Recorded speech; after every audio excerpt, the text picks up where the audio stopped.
আমি ক্লান্ত প্রাণে এক, চারিদিকে জীবনের সমুদ্র সফেল।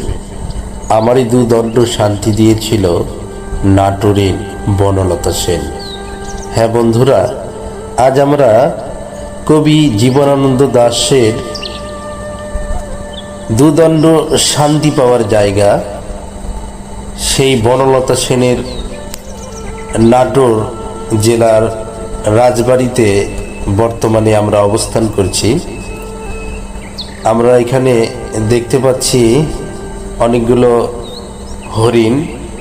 এই হরিণগুলোকে আমাদের স্যারেরা আদর করার চেষ্টা করছেন।